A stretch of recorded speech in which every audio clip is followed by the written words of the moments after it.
নতুন করে প্রেম খুঁজো না, নতুন করে নিজেকে খোঁজো। কারণ এই জেনারেশন না ওই অনেকটা সুইসাইড প্রবণ হয়ে গেছে। ভালোবাসে, বাঁচার জন্য ভালোবাসে, কিন্তু ভালোবাসাটা ব্রেকআপ হয় মরার জন্য। প্রত্যেকটা সম্পর্ক ব্রেকআপের পর হাত কাটবে, পা কাটবে, এই করবে সেই করবে, কত কি করে। আমার বক্তব্য একটাই, বস নিজেকে তৈরি করো, নিজের জন্য বাঁচো। যে তোমাকে ছেড়ে গেছে সে তোমার জন্য কোনোদিন আসেনি। আর যে জিনিস একবার তোমাকে ছেড়ে চলে যায় তার দিকে জীবনে তাকাতে নেই। কারণ কথায় আছে, যেদিন তুমি হেসেছিলে সেদিন আমি কেঁদেছিলাম, যেদিন তুমি হেসেছিলে সেদিন তোমার জন্য আমি কেঁদেছিলাম।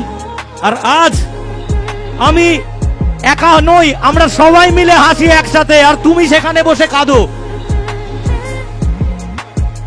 তাই একটাই কথা বলবো, নিজেকে তৈরি করো আগে। কারণ এ জীবন আমাদের বাবা মায়ের দেওয়া আর ঈশ্বরের দেওয়া, তার দেওয়া নয় যে তোমায় মাঝপথে ছেড়ে চলে গেছে। তাই কি বলেছি?